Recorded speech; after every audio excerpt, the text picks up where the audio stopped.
Coming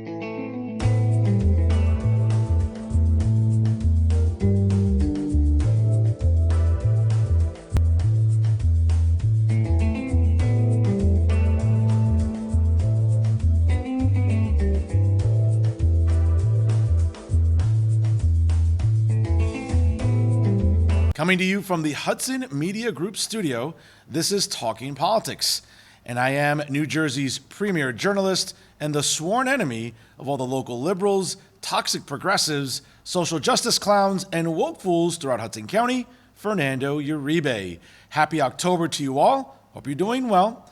As usual, there's a lot to discuss, so let's get started. Here's what I'm thinking about right now.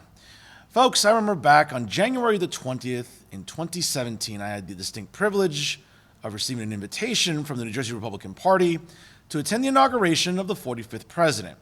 Now, I was happy because, hey, I was able to take a road trip down to Washington, D.C., and of course also got to see the look on Hillary Clinton's face when she was not inaugurated as president. So it was a double win for me. But folks, one of the things that was very interesting about that weekend was of course, seeing the new president being inaugurated after 8 years of a disaster that we know as Barack Obama. So I was saying good riddance in my mind, but I was also looking forward to turning a page and seeing what a new presidency would do. And during that weekend, I remember the woman I was seeing at the time said to me, hey, listen, it's going to be a fun weekend. Let's go to the inauguration, then we can go to dinner in downtown D.C., and then, of course, let's go sightseeing on Saturday, because why not? You're in the nation's capital. Well, I remembered during dinner the night before, right after the inauguration, I said to her, hey, I just remembered from looking at my social media news feeds that tomorrow's the Women's March, not just in D.C., but in other parts of the country. And she looked at me and she said, well, how many women can really show up to D.C., or how many people are really going to show up to protest? Maybe a few, but not a lot. Well, was I surprised? We all remember, folks, 4 years ago, during a sort of a cold January Saturday, thousands upon thousands of women and men too decided to ascend onto Washington, D.C. and other parts of the United States for the Women's March. Now, folks, let me just preface this by saying that, yes, I understand the need to protest. I'm all about peaceful assembly. It's written right into the First Amendment.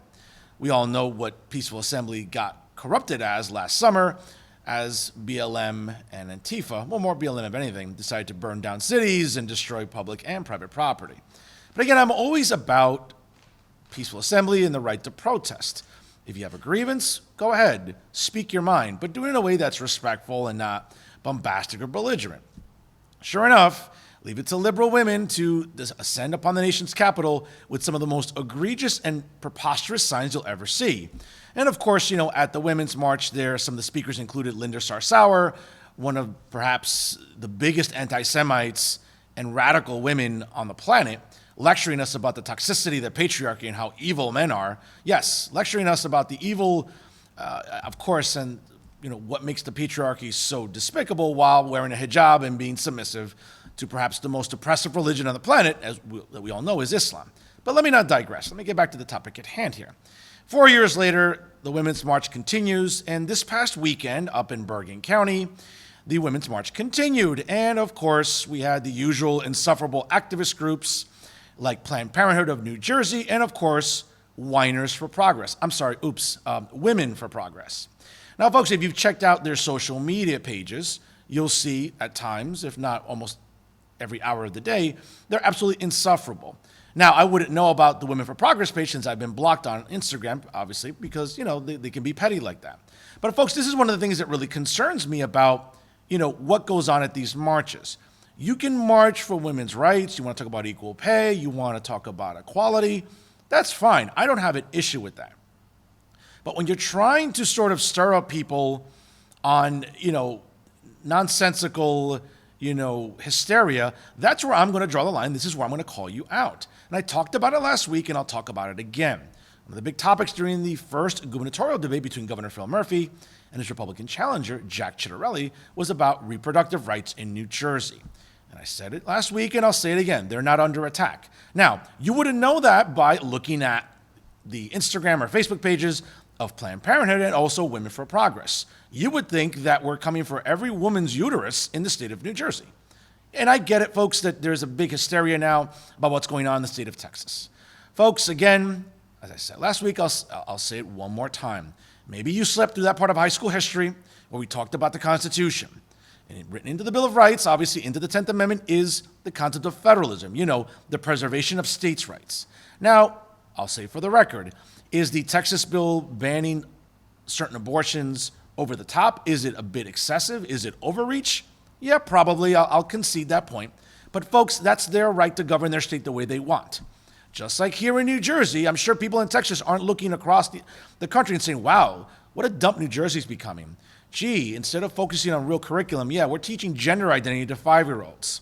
Or we're trying to teach in our public schools that, there's more than two genders. Folks, have we lost what high school biology is? I mean, the periodic table doesn't change, does it? When it does biology. But you wouldn't know it with groups like this that try to lecture us and be sanctimonious. Whatever Texas wants to do, that's their business. Whatever we want to do here is our business. They don't care anymore about what we're doing than we should care about anymore about what Texas is doing.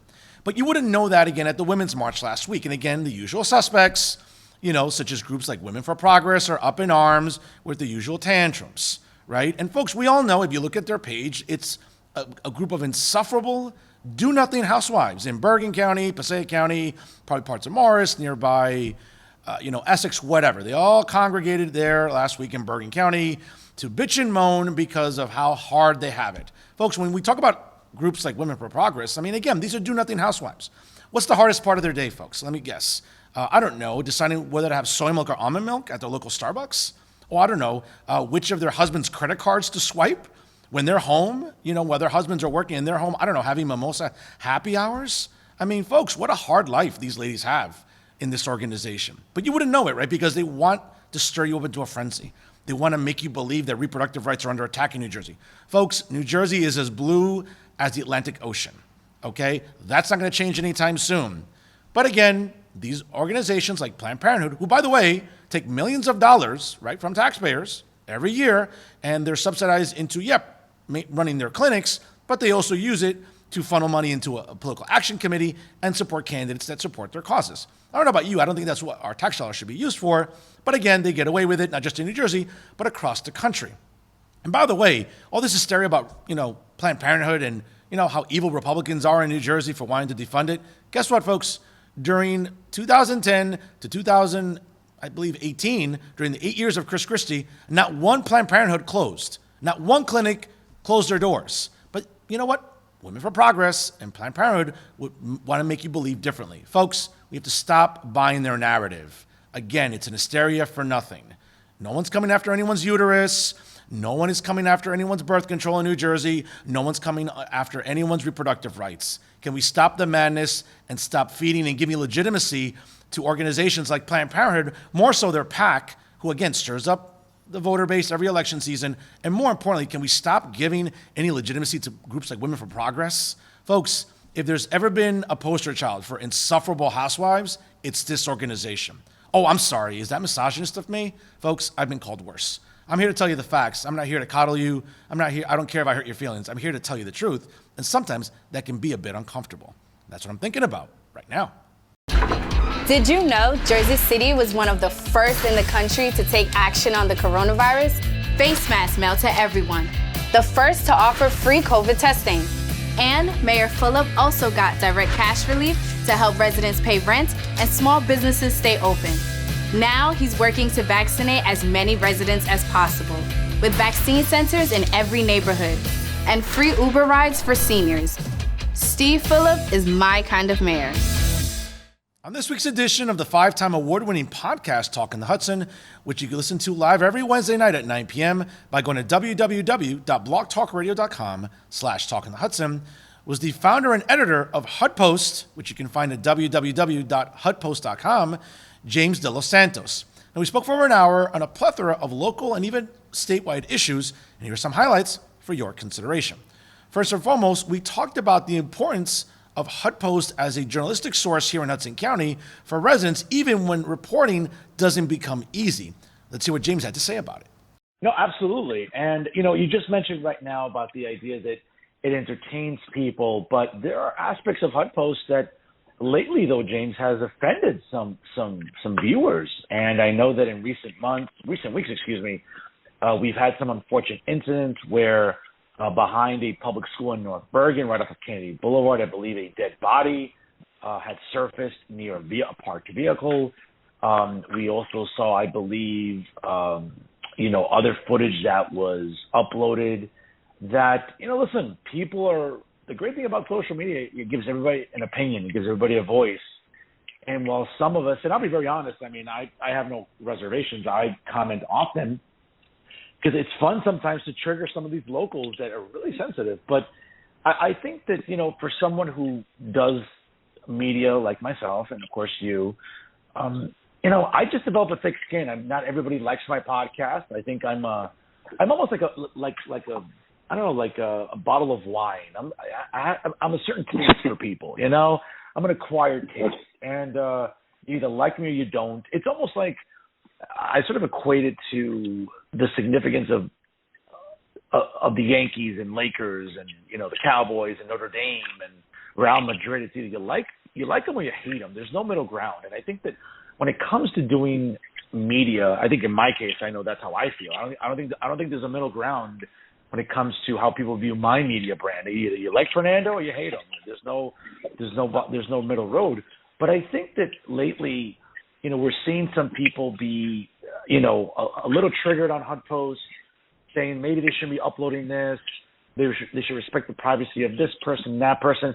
How do you feel when you see those comments? Obviously, no one's looking to cancel you. No one's looking to, shut you down. But, after a while, people bitch and moan because, it's Hudson County. People live for that stuff. But, how do you feel when you see comments like that, when you just think you're reporting the news or trying to be helpful, but people don't see it that way? I've read somewhere a long time ago, even before I started HudPost, where it said, good journalism is going to get someone mad at some point. So we're bringing that in. I understand. I hear the voices that are upset, and I understand their reasoning. But I never let it get to me as far as personally. I think my support, the Huddies as I call them, I think that they definitely outweigh any negative responses I get from any post I put up. And everything I do is with an intention behind it. It's never meant to exploit someone or to make someone, look down upon. What I'm trying to do is bring awareness. So, such as the body found behind the school. I felt that it was significant to show that because one, if you're from the area, that's the neighborhood. There's residential homes right across the street, and it's an elementary school. So to have something like that happen in North Bergen in a quiet neighborhood, I needed to show the gravity of what really happened there. Because if I could have written it, but I think the imagery portrayed the truth more than anything I could have written. Secondly, we talked about any advancements when it comes to legalized cannabis. We know in November of 2020, via ballot initiative, an overwhelming amount of New Jersey residents voted to legalize cannabis. Now, there's still municipalities that are banning dispensaries, but here in northern Hudson County, there are some municipalities that are looking to make some progress in that direction. Let's hear what James had to say about cannabis and where it's going. We started seeing dozens and dozens of municipalities in New Jersey already passing ordinances locally about forbidding any dispensaries opening in their town, their town limits. And, here in Hudson County, the only medical marijuana dispensary is in Secaucus. I'm sure people know that. But long before the ballot initiative, we had local municipalities pass ordinances that said, hey, we know this is inevitable, but guess what? You're not going to open a dispensary in my town. And here in Hudson County, that includes where I live. Mayor and State Senator Brian Stack made sure to pass an ordinance forbidding any opening of dispensaries. Right next door, Mayor Richard Turner in the Township of Weehawken followed suit. I believe while the medical marijuana dispensary is in Secaucus, I believe Mayor Michael Donnelly also, with the town council, passed an ordinance to not allow any dispensaries. So when we're talking about the possibility of dispensaries opening, really all we're seeing, I believe Kearney also too passed an ordinance. I'm looking at my notes. Yeah, I believe Kearney did too. Yes. So pretty much for North Hudson County residents, you're looking at the refuge of either Guttenberg, North Bergen, or West New York as possible destinations for dispensaries. And It doesn't seem, from what I'm reading or people I talk to, sources that tell me things, that North Bergen, West New York, and Guttenberg aren't going to be very proactive on it either in terms of an ordinance forbidding, but they're not going to be running to the front of the line either to want to have a dispensary open in the towns anyway. Your thoughts on this? From what I'm hearing, North Bergen passed an ordinance allowing at least 2 dispensaries, but no consumption or delivery services. And I believe West New York did something similar. So I know we have at least 2 cities, and also Hoboken, Jersey City. I know that they're going to allow it as well. So I don't mind that cities like Union City and Weehawken that they don't want dispensaries in their town. But I do believe that the law should have in place that any city that doesn't allow this sale should also not receive the benefits of the sale taxes. So, it makes sense. If Union City and West New York, Weehawken, they don't need the tax revenue from a new industry that will explode, then that's up to them. And hopefully that North Bergen and West New York, if they do this correctly, that they could have new facilities and bring in new schools and new roads, and hopefully we'll never have a pothole, no pun intended. As always, it's a very informative episode with HudPost founder and editor James de los Santos. And you can listen to it in its entirety once again by going to www.blogtalkradio.com/talkingthehudson. You can download the episode from anywhere and anytime from any PC, Mac, smartphone, or tablet. And these exclusives I'll continue to bring you every single week on Blog Talk Radio. Now to some local stories for your consideration. And let's start off with, again, here in Jersey City, the county's largest city, where the New Jersey Working Families Alliance released a list of endorsements leading up to Election Day. Special thank you for John Hines with the Hudson County View for his report on this story. Now, the Jersey Working Families Alliance organization endorsed Hoboken Mayor Ravi Bala, Jersey City Mayor Stephen Fulop, Wardy Councilman James Solomon, and Councilman at Large Rolando Lavaro this past week. Now, of course, one of the representatives came via a tweet thread where, quote, at NJWF, we endorse candidates that represent the needs and values of working families in New Jersey.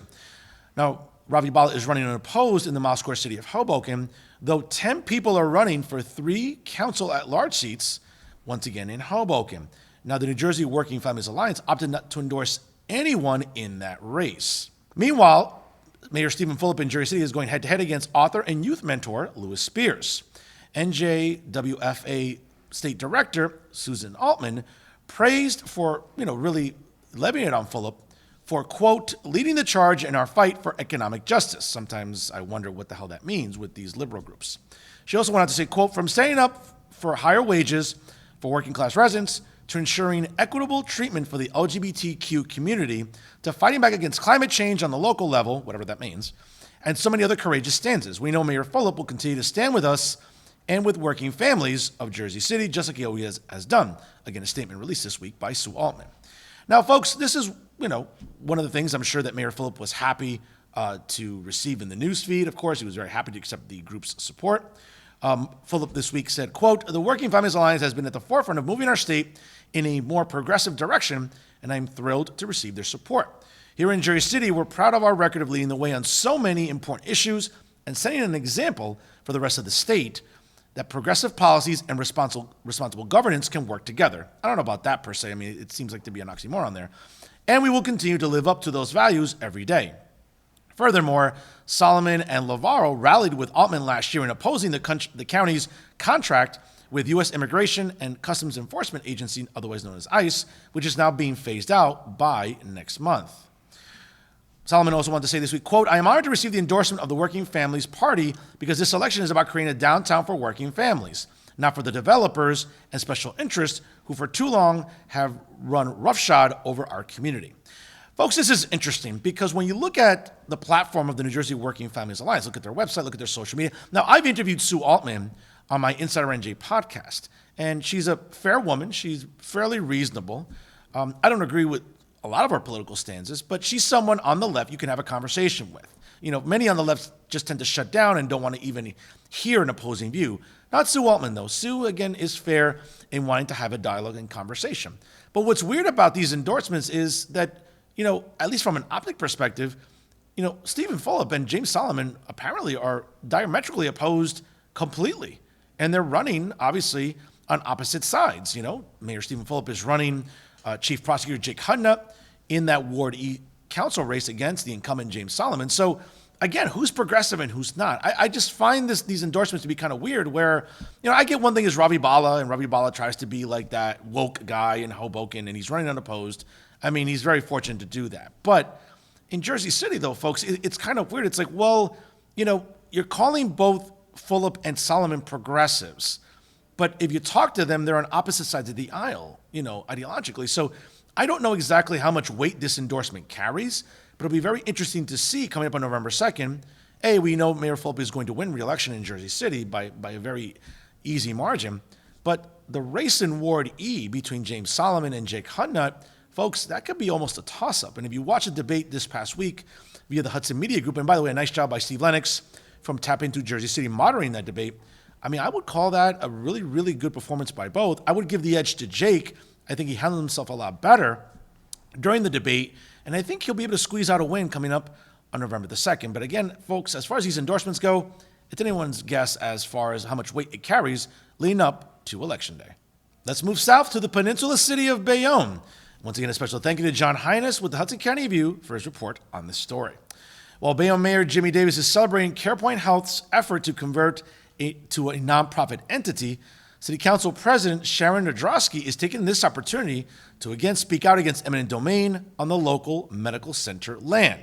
So let me just give you some more details here, which makes the story more interesting. Davis this week said, quote, "From day one, I've remained steadfast in my belief that the city of Bayonne must always have a hospital that is responsive to the needs of our residents." He also wanted to say, quote, "CarePoint's conversion into a nonprofit will allow the residents of Bayonne to continue to have the broadest range of quality health care made available to them. I look forward to working with CarePoint to ensure that the needs of our community continue to be met." Now, CarePoint founders James Lawler and Vivek Garapalli, the latter, who is now the Clover Health CEO, along with their affiliates, will lead the effort to transfer the interest of those hospitals into the new entity. However, the City Council tabled two measures that would move the plan forward back in May, rationalizing that the local finance board must approve it first, which they've declined to do it at several subsequent meetings. Since the local legislation is a bonding ordinance, it would require 4 affirmative votes. Nadrosky, the City Council President, has continually said she will oppose the plan, while Second Ward Councilman Sal Gulas has to abstain since he sits on the Bayonne Medical Center Board. Quote, "I've only ever had 2 goals. 1, to ensure health care for the residents of Bayonne, and 2, for the city to not incur any debt for a private enterprise. It's always been my position that the city should have never been involved as it was with a dispute between 2 private corporations." Again, this is a statement released by City Council President Nadrosky. Folks, this is again the drama that continues in the Peninsula City, leading up to the mayoral election in May of 2022. You're seeing the seeds being planted about the utter divide that exists between Mayor Jimmy Davis and, once again, City Council President Nadrosky. Now, how much more that will manifest itself in the coming weeks and months remains to be seen, but this is a story, without question, ladies and gentlemen, that I would argue is something to keep an eye out for because, hey, we benefit a lot in northern Hudson County, obviously in Jersey City and in Hoboken, with having quality health care available to us. We have the Palisades Medical Center in North Bergen. Obviously, we have the center in Hoboken. We have, obviously different hospitals in Jersey City. But again, when it comes to Bayonne, the Bayonne Medical Center has been a staple for residents for decades. Nice to see CarePoint Health taking the initiative here to transition to a nonprofit entity. But again, folks, this is something to keep an eye out for because as with anything, it's not about money, but I think it's about sort of wielding some sort of influence and subsequently any power. Bayonne Mayor Jimmy Davis has it for now. Whether or not Council President Nadrosky is going to challenge him next May remains to be seen, but it's definitely a story we'll keep covering here in the weeks and months ahead. Lastly, folks, it is October, and of course, it's Breast Cancer Awareness Month. And as you all know, I'm not just only New Jersey's premier journalist, but I'm also your favorite philanthropist. And since 2008, I've been proud to volunteer for the American Cancer Society, and more specifically, Making Strides Against Breast Cancer. And in that time frame, I've been able to raise $52,853 for the Making Strides campaign in Jersey City. Rain or shine, folks, I'm walking every single year at Liberty State Park in Jersey City to benefit breast cancer awareness. And of course, on Friday, October the 8th, will be my annual edition of A Professor's Quest to Save Breasts, once again to benefit the American Cancer Society. It will take place at Mama Juana Cafe in West New York, New Jersey, right at 759 Farragut Place, right near River Road, right near the Galaxy Towers in northern Hudson County. Folks, from 8 p.m. until 2 a.m., we'll have 3 DJs, many great prizes to raffle off. Again, it's $40 cash admission at the door. You'll get a drink ticket upon arriving, obviously access to a table. You get to network and relax and party for such a great cause. Of course, my link with the American Cancer Society is active for the entire month of October. And once again, all donations benefit Making Strides Against Breast Cancer. So whether you can make it out to the event on Friday night, October the 8th at Mama Juana Cafe in West New York, or if you can donate online, folks, whatever you can do makes a big difference. And together, hopefully we can defeat breast cancer once and for all. I'm also proud to partner with the Union City Local PBA number 8 this year to raise awareness about breast cancer. And certainly, folks, I'll bring more information about events that the Union City Local PBA number 8 will be hosting, as I'll be joining them again throughout the month of October. Certainly, I want to thank my co-host, Vladimir Carrero, Maria Rodriguez-Gregg, Sylvia Sapinska, and Ashley Summers for helping me during the evening on Friday night, October the 8th, once again at Mama Juana Cafe. But of course, to all of you at home, if you can't make it that day and attend, you can still donate throughout the month of October, once again, at the link you see there. And of course, you'll see the flyer on all of my social media. Folks, do me a favor, donate whatever you can, and let's make a difference once again and help the American Cancer Society, and of course, helping Making Strides Against Breast Cancer. When you have 3 children who are police officers, you worry about them every day, but you are also proud. Under Mayor Fulop, 70% of new officers in Jersey City have been minorities. Mayor Fulop also upgraded our public safety cameras with over 200 new cameras and body cameras on officers, protecting citizens and police officers. Steve Fulop is my kind of mayor. And that's our show for this week. To check out all the excellent programming brought to you by the Hudson Media Group, check out their websites, www.hmgtvshows.com, www.livestream.com/HMGTV, and also the Hudson Media Group can be found on YouTube. In addition, make sure you like them on Facebook and follow them both on Instagram and Twitter. And as a reminder, ladies and gentlemen, every Wednesday night, you can check out the 5-time award-winning podcast, Talkin' the Hudson, by going to www.blogtalkradio.com/TalkinTheHudson. Episodes are available to listen to anywhere and any time from any PC, Mac, smartphone, or tablet. Recent guests have included Hudson County Democratic Organization Chairwoman Amy DeGees, Jersey City Times founder and editor Aaron Murrill, Tap Into Jersey City columnist Al Sullivan, and of course, HudPost founder and editor James De Los Santos. And these are the exclusives that I'll continue to bring you every single week on Blog Talk Radio. And of course, folks, this is the podcast that everyone listens to each and every week because I bring you exclusives that nobody else does. And always remember, ladies and gentlemen, if it's unbiased, unfiltered, and unafraid, it's always talking politics right here with the Hudson Media Group. I'm New Jersey's premier journalist and the sworn enemy of all the local liberals, the toxic progressives, the social justice clowns, and the woke fools throughout Hudson County, Fernando Uribe, saying so long, and as always, thank you so much for watching.